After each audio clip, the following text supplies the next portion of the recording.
Okay, peeps, welcome back. So today we're going to be talking about which YieldMax ETF is the best, the dividend version. Let's get it. So the first thing that I want to bring up here is, I apologize for this, but in the previous video we did our summary of buys, sells, and dividends for the week. We forgot to mention the dividends part.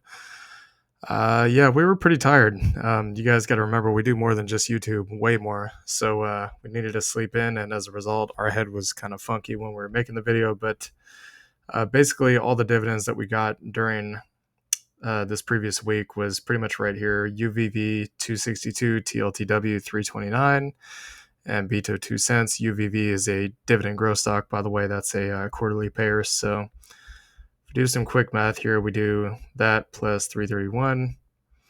We got paid $5.93 last week.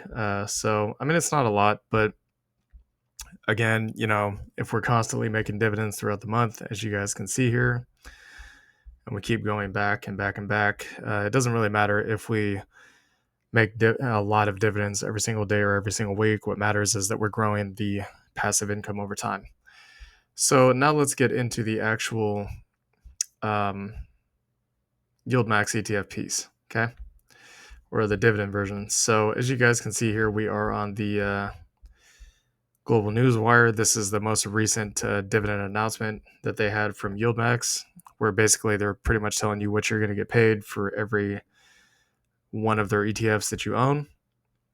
So you can see the historical data here, and there's a continuation down here for Coney, MSFO, DSO, Zomo, JPMO, AMDY, PYPY, and SQUI. If we actually take a look at the amount of ETFs they have in total here, you guys can see it looks like they have 16 total, so there's a lot of options to pick from. So which one is actually the best? Well, I would say there's a few metrics we need to take a look at. Number one, how long have they been paying a dividend? So what is the historical data that we have to go on? Number two, what has been the average return of the actual dividend itself? And number three, what is the volatility of the underlying? So of all of these, we'll go with the last one first. So the volatility piece, since that's kind of what this is about. These synthetic covered call ETFs. So I would say among all of these, probably the most volatile underlying stocks here would have to be Tesla, Nvidia, and Coinbase. Absolutely, for sure, would be the most volatile ones. The second one would be the historical data. The second one would be the actual dividend payments. So as you guys can see here, it looks like Tesla by a long shot has been the most consistent one. Why do I say this? Well, because the majority of these ETFs over here on the right, as you guys can see, the only ones that have been paying for the entire year is basically Tesla and OARC. And then you have the runner-ups, which is Apple and Nvidia. They've been paying for basically since June, pretty much, so not really that long. And then the rest of these are kind of just 2 and 3 months worth of distribution, so not really a lot of data. But you guys can see like these four over here, so they're pretty much paying between like I'd say about 30 to 63 cents at the highs. Tesla is currently sitting at $11, but it's still paying almost 60 cents a share, so that's something to keep in mind. With these four here, the highest you got was 63 cents. The lowest you got on Tesla here was roughly about 57 cents over its entire history. And then, of course, you have OARC, but OARC's kind of been sitting more in that 30-cent range most of the time. So the first metric that we were going to use was the historical data. So pretty much the only four that we have to work with that has a lot of data is Tesla, OARC, Apple, and Nvidia. These four are basically the longest performing funds that they have so far year to date. This is the dividend version, by the way. We're not going to talk about price in this video. So I'm actually going to go over, and just so y'all know, which one do I think is the best in terms of the dividend payouts? I would say that Tesla is probably the best. The reason being is because we'll do an average of the two between OARC and what am I trying to say here? OARC and Tesla. So they have 11 months of payments.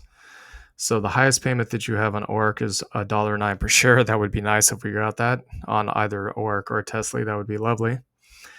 And the lowest paying one that we have is 33 cents. So we basically we'll take $1.09 plus, we'll just call this 335, round it up, divide that by 2. So your average monthly dividend over the course of the entire history of OARC is going to be about 71 cents. Now this is actually not entirely accurate. If that's just an average, if we were to take all of these dividends, you'd basically add them all up and divide them by 11. That would give you your actual average as to what it pays per month. So we'll do that. Plus 0.348 plus 0.36. We'll just call this 363 plus 0.683 plus 0.5548. We'll just call this next one 51 cents because it's pretty much 51 cents, just so you all know I'm going from the top down. Plus 0.365 plus 51 cents plus, so we'll just call the next one 77 cents plus $1.09 plus 7.448. Oops.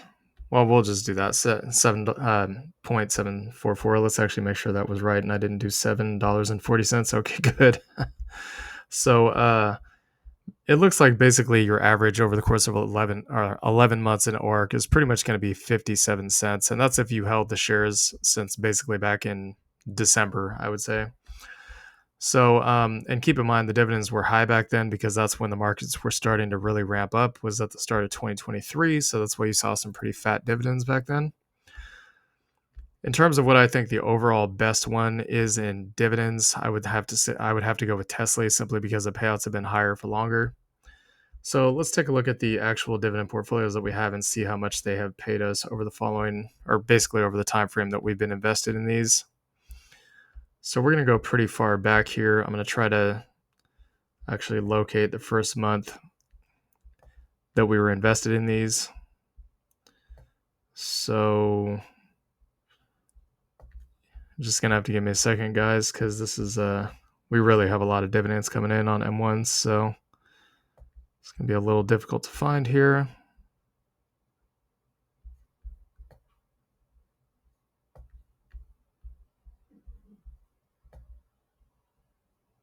Okay, so here's our first one. This is when we first got in Tesla. It looks like basically June 15th.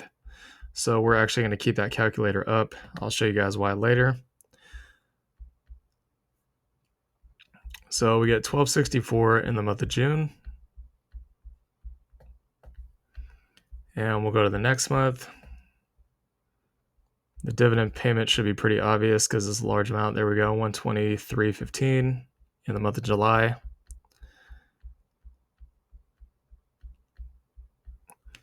And we'll keep on moving forward here. So as you guys can see, we have a lot of different positions. We have monthly pairs, quarterly pairs. We have some oil stocks, hard assets, covered calls, the works. We got a lot of different stuff. Beto, there's your Bitcoin. So here's Tesla, speaking of. So that's 431. That was a nice payment. It'd be nice if we started getting, those 80-cent distributions again. And the price going up too, of course, because everybody wants to see their portfolio go up as well. So the next payment would be September 18th, so 321.40.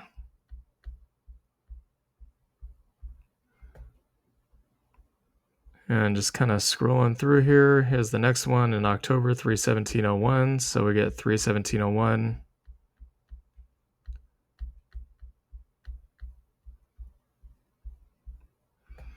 And we'll keep on going forward here. So not seeing anything else yet, but yeah, the dividend payment for the YieldMax ETFs has not actually come around yet because as you guys can see, we're still waiting for the 16th to show up. So, oh yeah, right, I forgot. So we have to also go over this portfolio as well in the Robinhood portfolio. So let's take a look at that.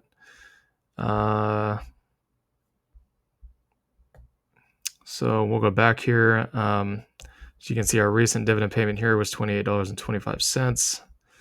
So we'll add that in.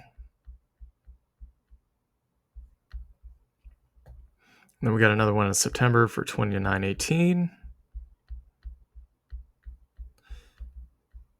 And keep in mind, we have not bought any more shares on Robinhood yet with the Tesla ETF. So that's pretty much it here for the Tesla dividends between M1 and Robinhood. Now, in terms of what we're expecting to get paid this month, I can pretty much show you guys that right here. So our total share count is just under 600 shares. So we go 59.99.49 times 0.5846. So we'll basically get $350.46. So if we add that on there, say $350.46. So with that being said, year to date, basically we would have made about $1,600. I mean, that's pretty good. You know, we didn't have to do anything. We just bought the shares and collected passive income. So that's definitely always nice in terms of the, just not having to lift a finger. Well, I suppose we'd have to lift a finger to, or push down a finger to buy the actual shares, right? So pretty easy in terms of work. So now let's go over the Tesla dividend history. So we're basically going to compare the two. Again, the three metrics were what is the average payout over time, which would basically be all of the dividend payments added up divided by 11 in this case, since there's only 11 months of payments. Number two, what is the historical data? The most history that we have to go on is Tesla and OARC, and these ones are runner-ups basically. And number three, what is the volatility? I would say among all of these, in my personal opinion, as somebody who watches the market 7 days a week, we're constantly tracking both stocks and crypto and macroeconomics and politics and you name it. I mean, I could go on and on and on about the list of things, but in terms of finance, we are constantly tracking the markets all the time. So the most volatile ones here by far, in my opinion, would be Tesla, NVIDIA, and Coney. These ones are super mega volatile. I mean, the other ones are volatile, but your most volatile stock versions would be NVIDIA and Tesla. And then obviously Coney takes the cake because crypto is extremely, extremely volatile. It goes up, Coinbase and Bitcoin can go up hundreds of percents, maybe even over 1,000% if the spot Bitcoin ETFs get approved in a bull market. And then they can go down 80 to 90% in a bear market. So that's pretty much your king of volatility right there is Coney.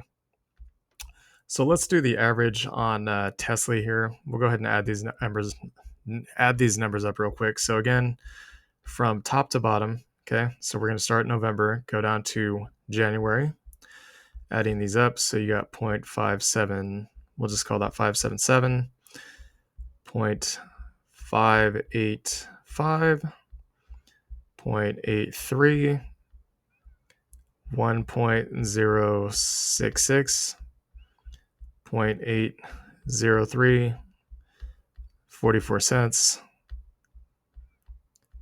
82.8. You got 0.902. And then I guess we'll just call this one 91 cents. And then the last one would be basically under $1. So in total for the year, you would have gotten $8.52 for every share that you owned over the course of 11 months.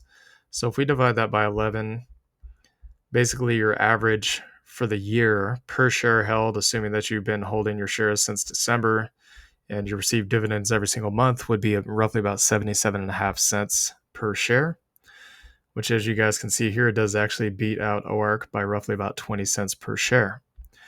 So anyways, this is our video on which YieldMax ETF is the best, the dividend version. Hope you all enjoyed this content. Let us know your thoughts below. Are you bullish on Tesla and OARC, or let's say the more volatile ones, Coney and NVIDIA? Are you going to buy them? Are you going to sell them? Do you think they're going to go down? Do you think they're going to go up? What do you think the dividend payment's going to be for in December? Let us know. And please like, comment, and subscribe, and we'll see y'all later. Peace.